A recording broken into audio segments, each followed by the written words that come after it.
Düşünün, Noel gecəsidir. Ailənizlə birlikdə evdəsiz. Uşaqlar yatır.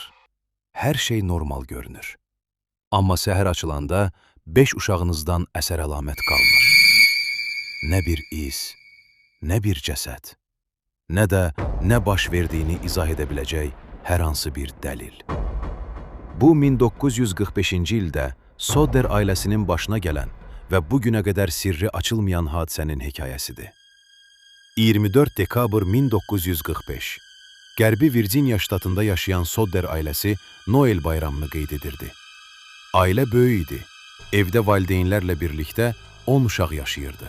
Gecə yarısına yaxın uşaqlar yatmağa getdilər. Hər şey tamamilə normal idi.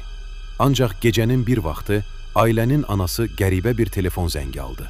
Xəttin o başında tanımadığı bir qadın vardı. Qadın gülürdü. Arxa fondan qəribə səslər gəlirdi.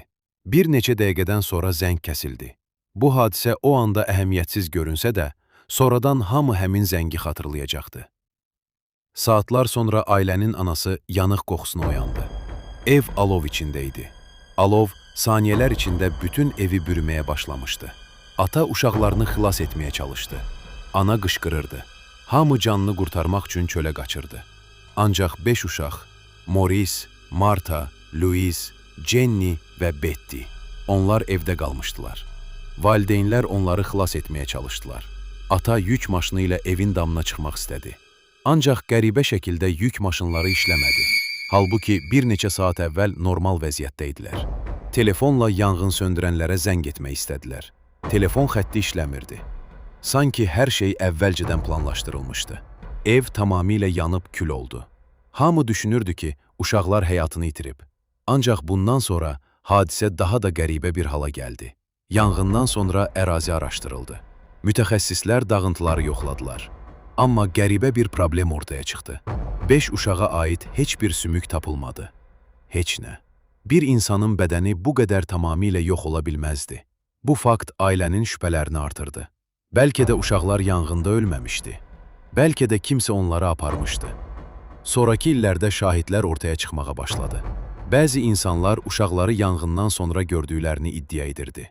Bəziləri onların başqa bir avtomobilə mindirildiyini söyləyirdi. Hətta illər sonra ailəyə bir fotoşəkil göndərildi. Şəkildəki gəncin itkin düşən uşaqlardan biri olduğu iddia edilirdi. Ailə ümidini heç vaxt itirmədi. Evlərinin yaxınlığında böyük bir reklam lövhəsi qurdular. İllərlə uşaqlarının şəkillərini həmin lövhədə saxladılar. Onlar bir şeyə inanırdılar. Uşaqları ölməmişdi. Onlar hardasa yaşayırdı. Ancaq zaman keçdi. İllər 10 illiklərə çevrildi. Valideynlər qocaldı. Bir-bir dünyadan köçdülər. Amma sual hələ də cavabsız qaldı. Əgər uşaqlar yanğında ölmüşdülərsə, niyə heç bir qalıq tapılmadı? Əgər ölməmişdilərsə, o gecə onları kim aparmışdı? Və ən qorxunc sual, bəlkə də həmin 5 uşaq həyatlarının sonuna qədər ailələrinin onları axtardığını heç vaxt bilmədi. Bugün, hadisədən 80 ildən çox vaxt keçməsinə baxmayaraq, Sodder uşaqlarının taleyi hələ də dünyanın ən böyük sirlərindən biri olaraq qalır.